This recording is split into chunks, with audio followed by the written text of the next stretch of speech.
Welcome to In the Deep. I'm your host, Catherine Ingram. The following short selection is the opening talk and first dialogue from a longer session of Dharma Dialogues, originally titled, There is a Deeper Peace. It was recorded in Los Angeles in about 2004. Welcome, everyone. Sometimes things go our way, and sometimes they don't. And yet there is a deeper peace throughout all of that. Sometimes we experience tremendous pleasure, and sometimes we experience tremendous pain. And still there is a deeper peace through all of that.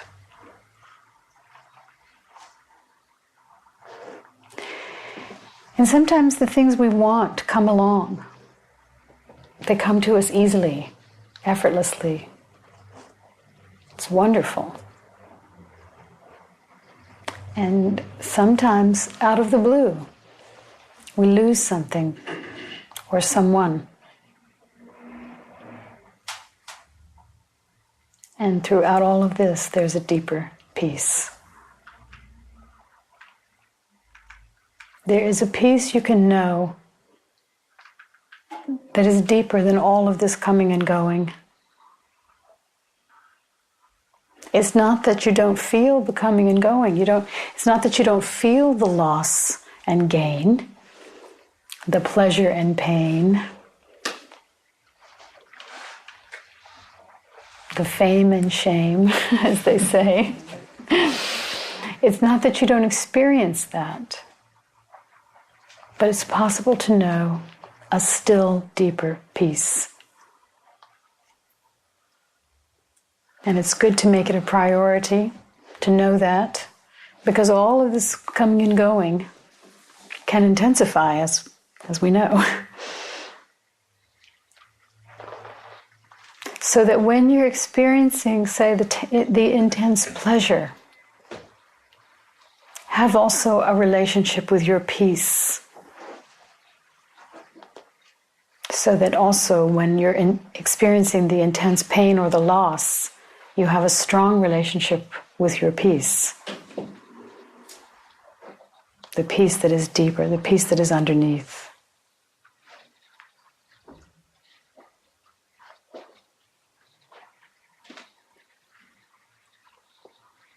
And this is nothing that you have to attain or figure out.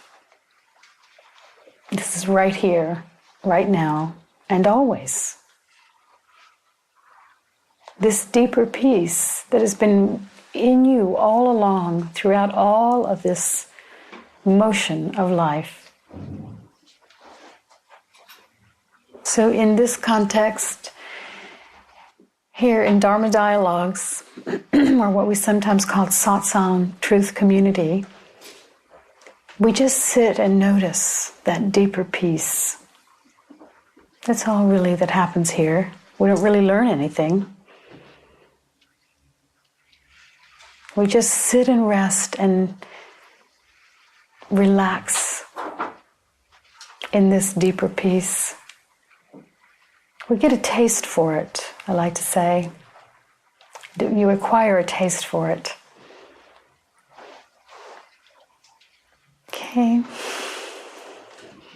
So if anyone has anything you'd like to ask or discuss on this subject, please feel free.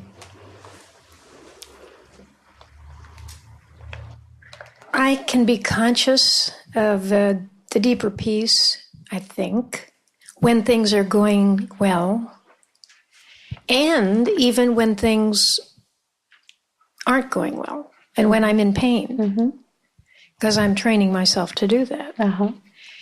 What I really have a hard time with is boredom and the nothing, the blah, nothing. And I try to feel it. I feel it. I try to feel it. I sit. I notice it. And I want drama. I want something. And it makes me feel like I'm not getting anywhere.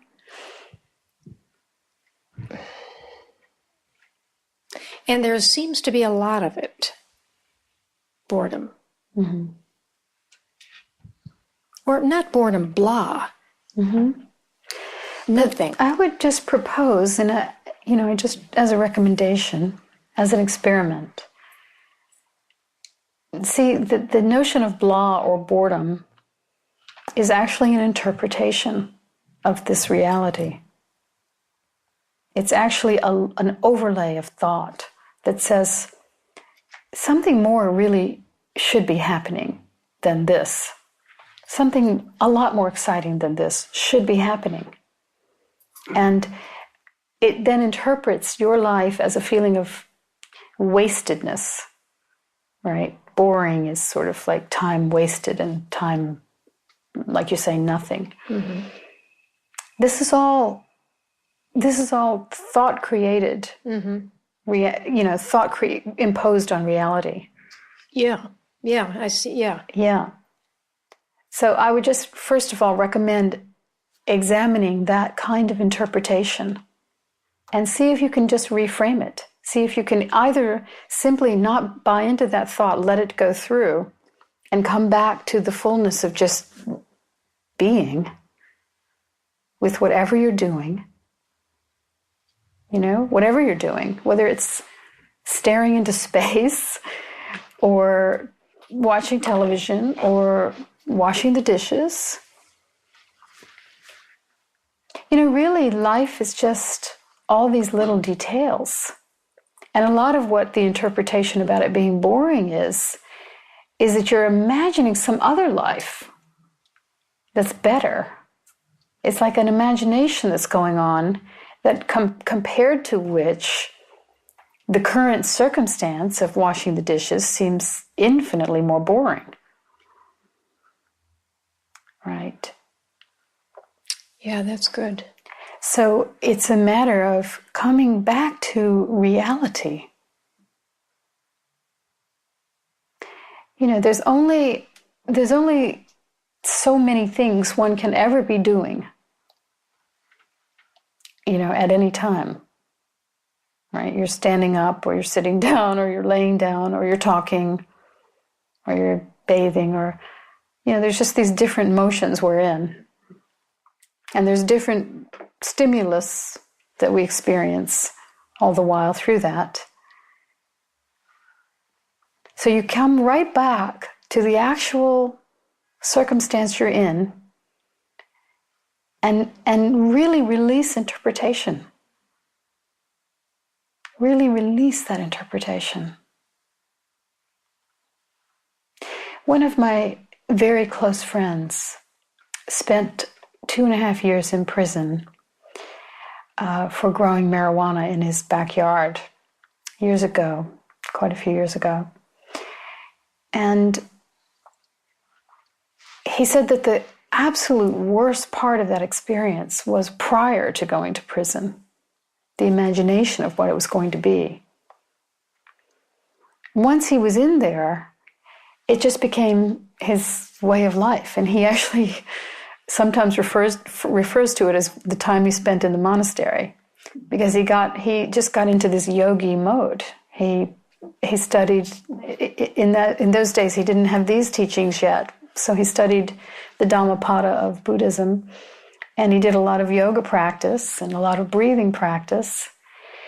And he said the only times he would really get very sad was on Sundays when his family would come to visit, because it would remind him of this other life, and it would trigger all of his imagination about his other life.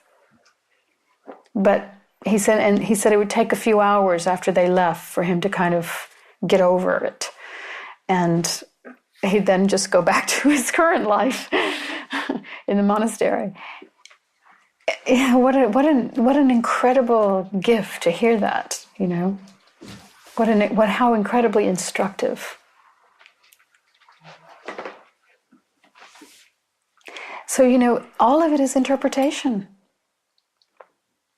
You can create a prison in your mind about your life, Or you could see it as a very lovely monastery, you know. It could either seem boring or it could seem extraordinarily spacious.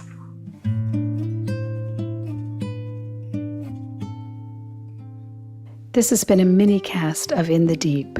You can find more about my work at catherineingram.com or follow me on Twitter at Cath Ingram for notice of additional podcasts and other ruminations. Till next time.